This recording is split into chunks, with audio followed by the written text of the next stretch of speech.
Hey guys, what's going on? It's Justin from NASCAR HQ here, and welcome to the fifth part of our 2018 NASCAR Power Rankings rundown. We've made it all the way to the top 10, and now we're getting into the really good drivers. All of these drivers, I've looked over all top 10 of them, and I can say without a doubt that all of these have the possibility to run for a championship in 2018. And that's what makes this list, the top 10, incredibly awesome. And I think NASCAR did a great job with picking their top 10. You guys have heard me down NASCAR, uh, or some of these picks in the past few. So, I think these top 10s are all championship contenders, and we'll see how it goes here in 2018. So we're going to start with number 10, Erik Jones. He is the 2017 Rookie of the Year, and rightfully so, I think. He and Daniel Suarez battled it out for quite a bit there for a while, but Erik Jones nearly getting that Bristol night win, I think that just kind of sealed it there. And Erik Jones had some great runs throughout the playoffs, even though he didn't make it into the playoffs. Had some great runs. So I think he did a great job I think he earned a top 10 spot. He's moving to Joe Gibbs Racing. And you guys know Furniture Row is a satellite team of Joe Gibbs Racing, but he will be moving to Joe Gibbs Racing full time. Another driver that was a part of a satellite team and is now moving to the main team is Ryan Blaney. He'll be driving the number 12 for Team Penske. And I'll tell you, Ryan Blaney was kind of the dark horse that I did not expect in the playoffs, because he made it to the playoffs, which I didn't. I expected him to make the playoffs. I thought he did really well, but he made it to the final 8. And to be honest, there were times I thought he was going to Homestead, and that's what impressed me with Ryan Blaney. I think number 9 on here actually might be a bit low. There not much more you can give to him than that, but I think he earned a 9th place spot on the list, and I definitely consider him a championship contender in the future. So definitely something definitely something I'm gonna be paying attention to in the future. Number 8 is 7-time champion Jimmie Johnson, going for number 8 in 2018. Jimmie Johnson just didn't have the fire that I mean, he got 3 wins. No, 4 wins.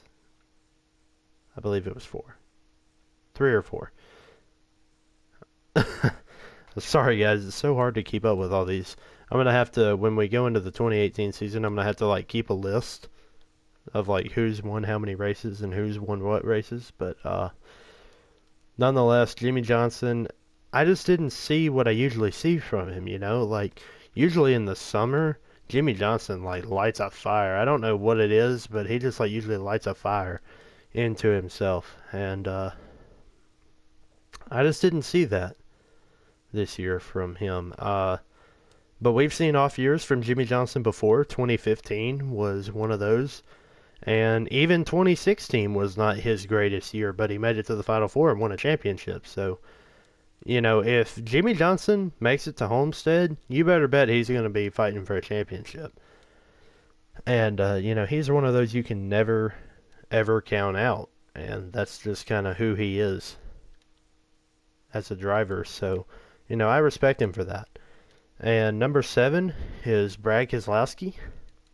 Made it to the Final Four this year due to a win at, I apologize. That was really due to his performance at Texas. Really helped himself there.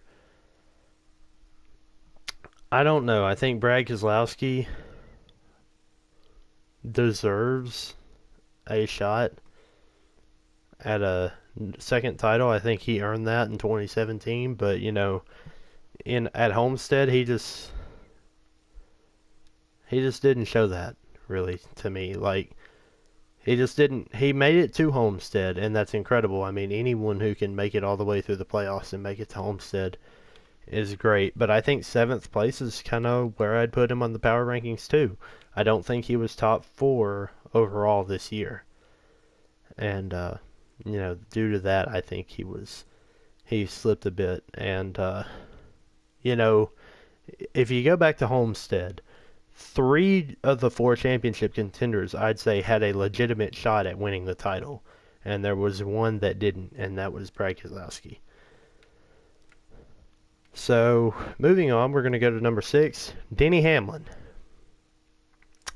Okay, Denny Hamlin may have got a win or two this year, but can't we all agree that the highlight of his season was his rivalry with Chase Elliott? Like, everything he had done before Martinsville this season, no one even cared about because, I mean, that rivalry with Chase Elliott there in the round of 8 was just insane. And I'm telling you, both Chase Elliott and Denny Hamlin are extremely good at Daytona. So it wouldn't surprise me if we saw them get together some. So if I knew that both of those were up at the front at Daytona, I don't know if I'd want to be around that. But I think Denny Hamlin could have made it to the round of 4, could have made it to Homestead, if and only if Chase Elliott hadn't have moved him out of the way at Phoenix. However, he did, and I am Team Chase in this battle. In case you guys were wondering, I think Denny Hamlin got what he deserved, but nonetheless, let's talk about his performance. And he performed incredibly well this year, and I think Denny Hamlin, time and time again, has proven that he's a championship contender. And because of that, I think he deserves a title, and I think he will have a title one day. Perhaps in 2018. So, 6th place is, some might say it's kind of low, but I think he did well. And, yeah. Well, guys, I think that's going to be the end of this video here today. And be sure to tune in next week because it's the final video of this Power Rankings series. And then after that, I'll explain a bit as for what kind of series we'll be going over, the kind of videos we'll be doing in 2018. So be sure to check that out. And this is Justin from NASCAR HQ signing out. Race on.